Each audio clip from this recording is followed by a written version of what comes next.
Hello and welcome. A simple act of graffiti put his life in danger, and as a teenager he had to flee his country. Since then he's become one of the hottest properties in the world of modern art in America. But he hasn't forgotten the price he's had to pay for defacing a mural of Saddam Hussein. This week on 101, meet the talented Iraqi artist Ahmed Alsoudani.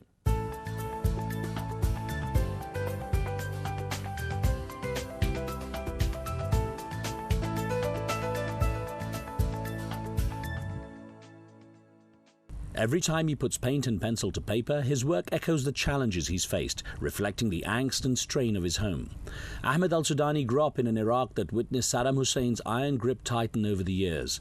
He's so far away now and alone, expressing himself through his art, when he'd grown up in a large and close family in Baghdad. Aged 19, Alsoudani fled the country in danger after the simple prank of defacing a public mural of Saddam Hussein. Ironically, he's now one of the most collectible of modern artists, exhibited around the world, for his subtly twisted and somewhat violent imagery of a country slowly tortured through dictatorship and then a prolonged occupation and war. Ahmed, thanks so much for your time. It's a pleasure. Thank you for coming. Oh, really. It's actually it's hard to get one of your paintings now, isn't it? A lot of people want to get their hands on this. There's quite a line. It must be good to be wanted. It's really a good problem I'm having. I'm glad. But a good problem. It's a good problem, yeah. Now, one of the unique things about your work is it can be quite graphic and gory in places, but it doesn't immediately appear that way. It has a lot of color, a lot of vibrancy, and it takes a moment sometimes for people to see that thing come out. Now, when you say that you don't do war paintings, but you paint about war, what's the difference? I think it's an interesting question. It's there is the history of war, painting about war. It has been for like many years, and there is a great master. They did work about this subject matter, and most of them, they address the issue of war in a very direct way. But that has something or a lot to do with the time, their time. But right now, there is all these technology with the media, with internet, people get a lot of information very quickly. So if I will address the war issue in my painting, in similar way to other media, well, I think my painting won't survive for long run. People will look at them as part of the media. Well, my aim that like my painting should like survive for many years. So that's why I think to me it's a huge difference between when you address the war as an issue in a very direct way, or what I'm trying to bury it, but also address it, but not in a very direct way. I count a lot on the viewer to have a kind of conversation with the painting, so they will figure out the longer they stare to the painting, I think the better will figure out details. Are you painting for yourself or painting for others? I do enjoy the process with myself, but I'm very honest. I want my painting to see from as much as I can, as much as I can get. So that's why I'm showing. Let me take you back to Baghdad, 1975. You were born there at a time when Saddam Hussein was just building his power base. By the time you were 4, he was in power as president, and it was a time of, very much his rule. But those early years, what do you remember of those early years? I really don't have them. I don't remember that much. I do have a sharp memory, but I had a very regular childhood, and but I think there is a huge change when I was in like around 14.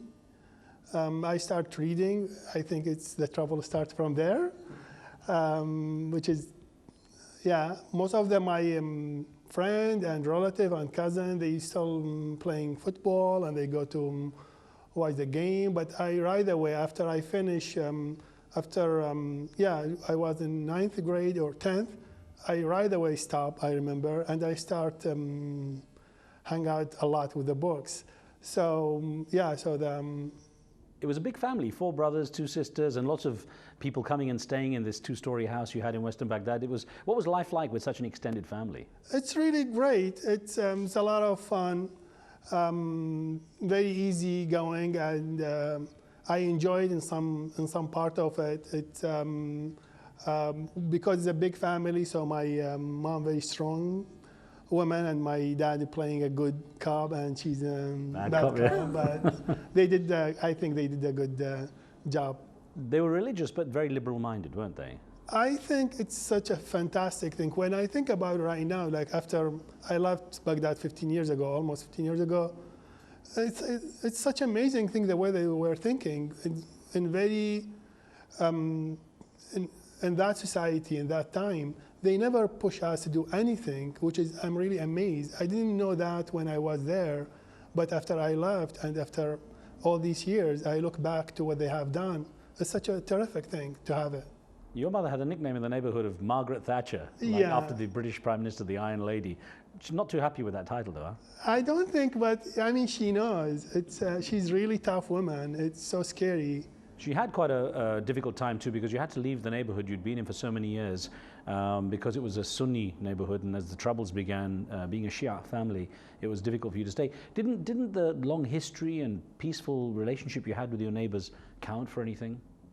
It did in that time, but we couldn't take the risk. She was living in a big house by herself, and neighbors cannot do nothing. It's some people from outside the neighborhood, they will always, from the neighborhood, they will come and they will attack the other people. So she left in the middle of the night. This is when she really got in a bad shape. It's after she left her house.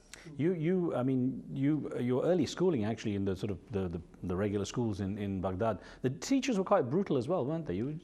They are, yeah. But right now we're sitting here in New York, in the state. We looked at this brutality of the student and of the teacher in Middle East.